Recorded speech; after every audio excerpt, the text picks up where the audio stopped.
Generator ಬಳಕೆದಾರರೇ ಹುಷಾರ್, ಮನುಕುಲಕ್ಕೆ ಮಾರಕ. ವಿಜ್ಞಾನಿ ಡಾಕ್ಟರ್ ಶಶಿಶೇಖರ್ ಆತಂಕ. ಬೆಂಗಳೂರು: ಡೀಸೆಲ್ ಬಳಸಿ ವಿದ್ಯುತ್ ಉತ್ಪಾದನೆ ಹಾಗೂ ಟರ್ಬೊ ಜನರೇಟರ್ಗಳ ಅತಿ ಬಳಕೆಯ ಪರಿಣಾಮ ಮನುಕುಲಕ್ಕೆ ಮಾರಕವಾದೀತು ಎಂದು ಐಐಪಿಇ ಕರ್ನಾಟಕ ವಿಭಾಗದ ಅಧ್ಯಕ್ಷ ಡಾಕ್ಟರ್ ಎ. ಶಶಿಶೇಖರ್ ಎಚ್ಚರಿಕೆ ನೀಡಿದರು. ಕರ್ನಾಟಕ ರಾಜ್ಯ ಮಾಲಿನ್ಯ ನಿಯಂತ್ರಣ ಮಂಡಳಿಯ ಸಹಯೋಗದಲ್ಲಿ ಐಐಪಿಇ ಪರಿಸರ ಮಂಡಳಿಯಲ್ಲಿ ಏರ್ಪಡಿಸಿದ್ದ ಡೀಸೆಲ್ ಜನರೇಟರ್ ಮತ್ತು ಟರ್ಬೊ ಜನರೇಟರ್ ಸೆಟ್ಗಳು, ಅದರ ನಿರ್ವಹಣೆಗೆ ಡಿಜಿಟಲ್ ಪರಿಹಾರಗಳು ಮತ್ತು ಜಾರಿ ಮಾಡುವ ವ್ಯವಸ್ಥೆ ಕುರಿತು 2 ದಿನಗಳ ಕಾರ್ಯಾಗಾರದಲ್ಲಿ ಅವರು ಮಾತನಾಡಿದರು. ಕಾರ್ಖಾನೆ, ಕೈಗಾರಿಕೆ ಸೇರಿದಂತೆ ವಿಶ್ವದಾದ್ಯಂತ ಡೀಸೆಲ್ ವಿದ್ಯುತ್ ತಯಾರಿಕಾ ಮತ್ತು ಟರ್ಬೊ ಜನರೇಟರ್ ಬಳಸಲಾಗುತ್ತಿದ್ದು, ಇವುಗಳಿಂದ ಹೊರಸೂಸುವ ಹೈಡ್ರೋಕಾರ್ಬನ್ ಇಂಗಾಲ ಬಿಡುಗಡೆಯಾಗುತ್ತಿದೆ. ಇದರಿಂದ ಮನುಕುಲದ ಆರೋಗ್ಯದ ಮೇಲೆ ಕೆಟ್ಟ ಪರಿಣಾಮ ಬೀರುತ್ತಿದೆ. ಮುಖ್ಯವಾಗಿ ಮಕ್ಕಳಿಂದ ಹಿಡಿದು ವಯೋವೃದ್ಧರವರೆಗೂ ವಿವಿಧ ರೀತಿಯ ಕ್ಯಾನ್ಸರ್ಗೆ ಕಾರಣವಾಗುತ್ತಿದೆ. ಈ ವಿಷಯವನ್ನು ಯಾರೂ ಗಂಭೀರವಾಗಿ ತೆಗೆದುಕೊಳ್ಳುತ್ತಿಲ್ಲ ಎಂದು ಬೇಸರ ವ್ಯಕ್ತಪಡಿಸಿದರು. ಯಂತ್ರಗಳಿಂದ ಹೊರಸೂಸುವ ಇಂಗಾಲದಿಂದ ಪರಿಸರ ನಾಶವಾಗಲಿದೆ. ಅತಿವೃಷ್ಟಿ, ಅನಾವೃಷ್ಟಿ ಹೆಚ್ಚಾಗಿ ಪ್ರಪಂಚವನ್ನು ವಿನಾಶದತ್ತ ತಳ್ಳುತ್ತಿದೆ. ಈ ಯಂತ್ರಗಳಿಂದ ಆಗುವ ತೊಂದರೆ ತಡೆಗೆ ಕೇಂದ್ರ ಮಾಲಿನ್ಯ ನಿಯಂತ್ರಣ ಮಂಡಳಿ 2023ರಲ್ಲಿ ಅಧಿಸೂಚನೆ ಹೊರಡಿಸಿದೆ. ಯಾವ ಪ್ರಮಾಣದಲ್ಲಿ ಡೀಸೆಲ್ ವಿದ್ಯುತ್ ತಯಾರಿಕಾ ಜನರೇಟರ್ ಉಪಯೋಗಿಸಬೇಕೆಂಬ ಮಾನದಂಡ ವಿಧಿಸಿದೆ.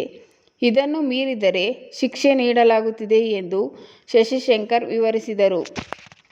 ಇನ್ನು ಕಾರ್ಯಕ್ರಮದಲ್ಲಿ ರಾಷ್ಟ್ರೀಯ ಹಸಿರು ನ್ಯಾಯಮಂಡಳಿ ಅಧ್ಯಕ್ಷ ನ್ಯಾಯಮೂರ್ತಿ ಸುಭಾಷ್ ಬಿ. ಆದಿ, ಕೆಎಸ್ಪಿಸಿಬಿಯ ಸದಸ್ಯ ಕಾರ್ಯದರ್ಶಿ ಬಾಲಚಂದ್ರ ಎಚ್.ಸಿ, ಉಪಮುಖ್ಯ ವಿದ್ಯುತ್ ಪರಿವೀಕ್ಷಕರು ವೈಜಯಂತಿ, ಕೆಎಸ್ಪಿಸಿಬಿ ಸದಸ್ಯ ಕಾರ್ಯದರ್ಶಿ ಚಂದ್ರಶೇಖರ್, ರಾಷ್ಟ್ರೀಯ ಅಧ್ಯಕ್ಷ ಎಚ್.ಸಿ. ಬಾಲಚಂದ್ರ ಮುಂತಾದವರು ಉಪಸ್ಥಿತರಿದ್ದರು. Chairman, Karnataka chapter of Indian institution of plant engineers. ಈ ಕಾರ್ಯಾಗಾರದ ಮೂಲ ಉದ್ದೇಶ ಏನು ಅಂತ ಹೇಳಿದ್ರೆ, ಈ ಇಂಗಾಲದ ಹೆಜ್ಜೆ ಗುರುತು ಎಲ್ಲ ಕಡೆಯಿಂದನೂ ಬರ್ತಾ ಇರೋದು ನಿಜವಾದರೂ ಕೂಡ ಒಂದು ಕ್ಷೇತ್ರ ಕಡೆಗಣನೆಗೆ ಒಳಗಾಗಿದೆ. ಅದು ಯಾವುದು ಅಂದರೆ DG ಮತ್ತು TG ಸೆಟ್ಸ್. ಈ DG ಮತ್ತು TG ಸೆಟ್ಸ್ನ ಒಂದು ಪ್ರದೂಷಣೆ 25% ಇಂಗಾಲದ ಹೆಜ್ಜೆ ಗುರುತಿಗೆ ಕಾರಣವಾಗಿ ಒಂದು ಹವಾಮಾನ ವೈಪರೀತ್ಯವನ್ನು ಮಾಡುವುದರಲ್ಲಿ ತನ್ನ ಭಾಗವನ್ನು ಸಿಂಹಪಾಲು ಅಂತ ಎನಿಸ್ಕೊಂಡಿರ್ತಕ್ಕಂಥದ್ದು ಯಾರಿಗೂ ಗೊತ್ತಿರಲಿಲ್ಲ.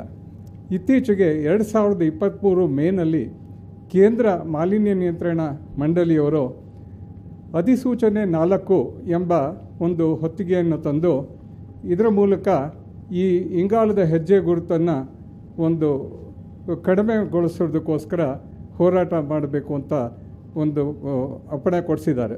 ಅದರ ಒಂದು ಉದ್ದೇಶದಂತೆ ನಾವು ಇವತ್ತು 22 ಮತ್ತು 23ರಂದು ಆಗಸ್ಟ್ 2024 ಒಂದು 2 ದಿನದ ಒಂದು ಕಮ್ಮಟವನ್ನು ಮಾಡ್ತಾ ಇದ್ದೀವಿ. We are conducting a workshop on DG TG sets, pollution and CPCB4 norms for this thing. ಕಾರ್ಯಾಗಾರಕ್ಕೆ ಎಲ್ಲ ಬಂದಿರತಕ್ಕಂಥವರು ದೊಡ್ಡ ದೊಡ್ಡ ಕೈಗಾರಿಕಾ ಕ್ಷೇತ್ರದಿಂದ ಬಂದಿದ್ದಾರೆ. ಮೈಕ್ರೋ ಲ್ಯಾಬ್ಸಿಂದ ಬಂದಿದ್ದಾರೆ ಡಾಕ್ಟರ್ ಮಂಜುನಾಥ್ ಅವರು, ಮತ್ತು ಟೊಯೋಟೋದಿಂದ ಬಾಲಮುರುಗನ್ ಅವರು ಬಂದಿದ್ದಾರೆ, ಜನರಲ್ ಮ್ಯಾನೇಜರು, ಮತ್ತು RV ಇಂಜಿನಿಯರಿಂಗ್ ಕಾಲೇಜ್ ಸಂಸ್ಥೆಯಿಂದಾನೇ 22 ಜನ ಬಂದಿದ್ದಾರೆ. AMC ಇಂಜಿನಿಯರಿಂಗ್ ಕಾಲೇಜಿಂದ ಅವರು ಡಾಕ್ಟರ್ ಕುಮಾರ್ ಕೆಂಚೇಗೌಡ ಅವರು ಬಂದಿದ್ದಾರೆ.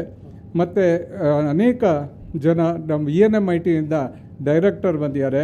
ಎಲೆಕ್ಟ್ರಿಕಲ್ ಡೈರೆಕ್ಟರೇಟ್ ಬ್ಯಾಂಗ್ಳೂರು ನಾರ್ತ್ ಅವರು ಕೂಡ ವೈಜಯಂತಿ ಮೇಡಮ್ ಕೂಡ ಬಂದಿದ್ದಾರೆ. ಮತ್ತು chief engineer ISRO doctor Jagannath ಬಂದಿದ್ದಾರೆ. ಮತ್ತು ಎಲ್ಲರೂ ಕೂಡ ಬಂದಿದ್ದಾರೆ. ಎಲ್ಲ ಯಾವ ಕ್ಷೇತ್ರ ಇಲ್ಲ ಅಂತ ಹೇಳೋಂಗಿಲ್ಲ, ಎಲ್ಲ ಕ್ಷೇತ್ರದಲ್ಲೂ ಇವತ್ತು DG TG ಸೆಟ್ನ ಹಾವಳಿ ಅಂತ ಹೇಳ್ಬೋದು. ಇದಕ್ಕೆ ಗೊತ್ತಿಲ್ಲ, ಅನ್ಬರ್ನ್ಡ್ ಹೈಡ್ರೋಕಾರ್ಬನ್ಸ್ ಆರ್ ವೆರಿ ಕಾರ್ಸಿನೋಜೆನಿಕ್. ಇವತ್ತು ಕ್ಯಾನ್ಸರನ್ನು ಉತ್ಪತ್ತಿ ಮಾಡ್ತಾ ಇದೆ ಅನ್ನೋದೇ ನಮಗೆ ಗೊತ್ತಿಲ್ಲ. ಕ್ಯಾನ್ಸರ್ಗೆ ಕಾರಣ ಆಗಿದೆ DG TG ಸೆಟ್ಸ್ ಅನ್ನೋದು ಗೊತ್ತಿಲ್ಲ. ಅನ್ಬರ್ನ್ಡ್ ಹೈಡ್ರೋಕಾರ್ಬನ್ಸಿಂದ ಆಗ್ತಾಯಿದೆ. ಹಾಗೆಯೇ ಮತ್ತು ಹವಾಮಾನ ವೈಪರೀತ್ಯ ಕೂಡ ಇದರಿಂದ ಆಗ್ತಾ ಇದೆ. ಆದರೆ ಯಾರಿಗೂ ಗೊತ್ತಿರಲಿಲ್ಲ. 2023 ಮೇಯಿಂದ ಈ ಒಂದು CPCB IV ನಿಯಮವನ್ನು ತಂದಿರತಕ್ಕಂಥದ್ದು ಕೈಗಾರಿಕೆ ಉದ್ಯಮಿಗಳಿಗೆ ಗೊತ್ತಿಲ್ಲ. ಅದನ್ನು ನಾವು ಪರಿಚಯಗೊಳಿಸುವುದೇ ಈ ಕಮ್ಮಟದ ಉದ್ದೇಶ ಅಂತ ಹೇಳ್ತೀವಿ.